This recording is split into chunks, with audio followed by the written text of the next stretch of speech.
Muito bem, pessoal. Agora que nós já criamos a nossa aplicação utilizando o Node.js, nós vamos pegar e configurar os primeiros comandos da nossa biblioteca utilizando o TypeScript. A primeira coisa que eu vou pegar e fazer é instalar essas extensões aqui. Então vou começar aqui em npm e TypeScript ts node dev menos. O que é esse ts node? Esse test node ele é responsável por recarregar a nossa aplicação toda vez que nós salvamos alguma coisa nela. Então ele é uma mão na roda. E nós vamos instalar aqui o TypeScript, que vai ser a forma que nós vamos codificar essa aplicação. Uma vez que eu estou dentro da minha própria pasta, eu posso usar esse comando para pegar e instalar os pacotes. Então, qual que é o nome da minha pasta? Vou puxar um pouquinho aqui para vocês verem melhor. A minha pasta chama Node.js. Então, vou usar esse comando para estar instalando as nossas dependências. Uma vez que ele começa a instalar nossas dependências, vocês podem ver que ele vai instalar e vai configurar essa pasta para nós, Node Modules. Essa pasta Node Modules é a pasta responsável por guardar as referências das nossas bibliotecas. Uma vez que nós já instalamos essas primeiras dependências, eu vou marcar ela aqui no README. Eu criei esse README aqui para ficar mais fácil de acompanhar. Agora nós vamos pegar e vamos marcar esse daqui. Esse daqui nós vamos colocar o comando npx ts-init. Esse npx ts-init ele vai ser responsável por criar o nosso arquivo de configuração do TypeScript. Esse teste config. Uma vez que nós configuramos, eu preciso de configurar duas coisas lá dentro, que é a minha pasta root e a nossa pasta de saída. A nossa pasta de saída, que é essa pasta aqui, ó, dist, vai ser quando nós compilarmos esse projeto, ele vai gerar essa pasta chamada dist. Uma vez que eu for subir ela no servidor, o servidor vai precisar dos arquivos JavaScript para rodar nosso projeto. Já essa pasta root é uma pasta responsável pelo nosso src, que é o nosso diretório raiz da aplicação. Então já vou pegar e vou criar ela aqui também, src, as que nós esquecemos, e vou vir aqui, vou tanto configurar o root, esse root aqui que vai ser nosso diretório raiz, vamos colocar ele como src, e já o outro outdir, vou descomentar ele aqui, vai ser nosso diretório de saída, vou colocar ele como dist, aqui, eu vou alinhar aqui, vou ficar alinhadinho. Então nós já configuramos, foi bem rápido essa etapa aqui, já concluímos a primeira etapa. Agora vamos concluir agora a segunda etapa. Vou desmarcar aqui que eu não fiz ainda. Eu estava testando. Então vamos lá. Primeiro vamos instalar a dependência do Express. Esse Express ele é responsável pelos métodos get, post, delete. Então ele é muito importante para fazer as nossas requisições das nossas rotas. Então já vou configurar ele aqui. Vou dar o comando para limpar o terminal, que no Windows é o cls limpa o terminal, npm e express, esse @types, que o TypeScript depende desses types para pegar e rodar nossa aplicação, "-d". Esse "-d" é uma flag que nós passamos para ele pegar e criar um range de bibliotecas de desenvolvimentos. Agora eu escrevi alguma coisa aqui errado, ele está dando erro, porque no meu express ficou faltando um R. Agora vamos corrigir, isso é bom acontecer em tempo de gravação para vocês verem o que acontece. Então, eu não estou copiando, eu estou digitando. Então, se eu passo vai errar mesmo. Agora em PMI, prisma, @prisma/client. Aqui eu estou pegando e instalando a nossa biblioteca, o nosso Prisma.js. Assim que eu peguei e fazer essa instalação do nosso Prisma.js, já acabou. Aqui na verdade era 2 passos. Vou até organizar aqui. Esse daqui é o passo 1, esse aqui é o passo 2. Instalando e configurando. Pronto, já foi feito. Agora esse passo 2 aqui, copiar ele, vou colar aqui. O que ele faz? Ele vai pegar e vai criar uma inicialização utilizando o provider MySQL, que vai ser o banco de dados que nós vamos utilizar para criar a nossa aplicação, a nossa API, utilizando o Prisma.js. Vou dar um Enter. Pronto, ele já criou. Ele já mostrou para mim que já tem aqui um arquivo para nós configurar nosso .env, que vai ser o arquivo para nós configurar vai ser nosso arquivo para configurar o URL. Então esse também já passamos também, que é o segundo passo. Então já no passo 3, que já vai ser a parte do model, eu já deixei separado aqui um exemplo e vou estar falando sobre ele e vou estar mostrando sobre ele. Mas primeiro vamos configurar nosso banco de dados. Aqui no meu banco de dados eu utilizo o Champ, eu tenho o MySQL instalado na minha máquina.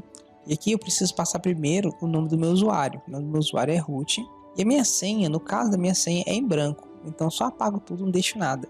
Esse 2 pontos é um delimitador onde que mostra qual que é a próxima flag.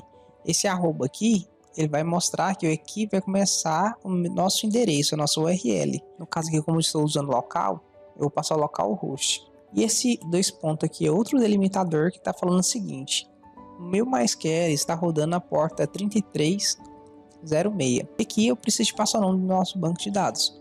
Então eu faço assim, ó, MySQL Database Treinamento. Vou deixar um nome grande aqui qualquer, só para ficar mais fácil de localizar, porque eu visto que eu tenho muitos bancos de dados lá no meu MySQL.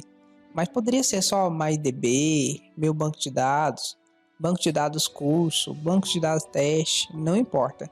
O que importa é que nós não podemos esquecer esse aspas duplas aqui no final, nem esse aspas duplas aqui. Então, vou fazer o seguinte, eu vou desestruturar ele aqui embaixo para vocês entenderem cada uma propriedade, depois eu vou voltar de novo. A primeira propriedade que nós temos é qual que é o nosso drive de conexão, no caso que nós usamos o MySQL. A segunda propriedade que nós temos é o nome do meu usuário do banco de dados, que ele já está aqui também.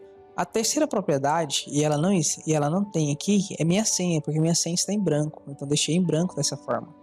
Já essa outra próxima propriedade é a minha URL de conexão, no caso aqui o localhost, poderia ser um endereço de IP, poderia ser um domínio.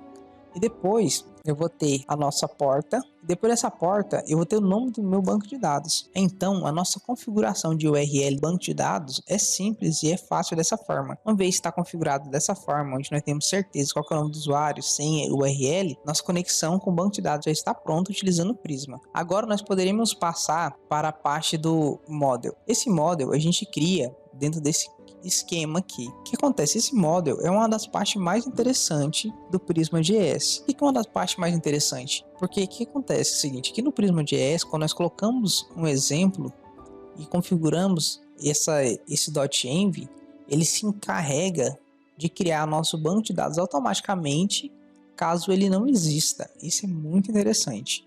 E também ele consegue pegar e criar o SQL das nossas tabelas. Utilizando a documentação do Prisma, fica mais fácil de entender como que deve ser configurado esse model.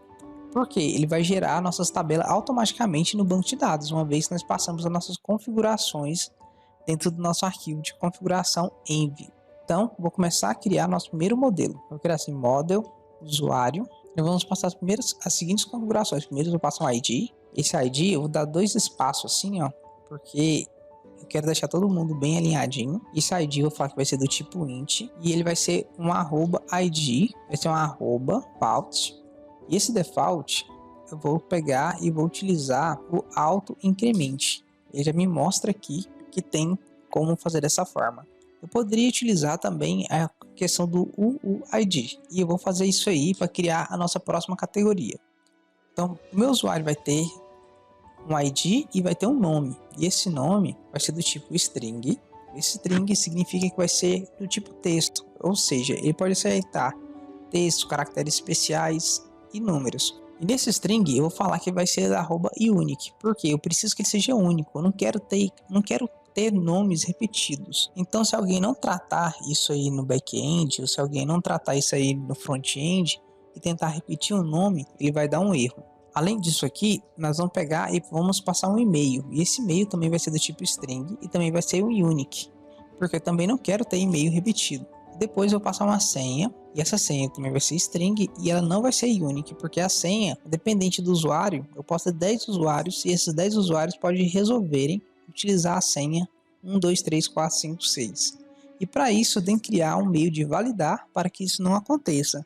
Mas enquanto isso, eu também não quero que essa senha seja diferente de string, porque senão poderia ser só números, né?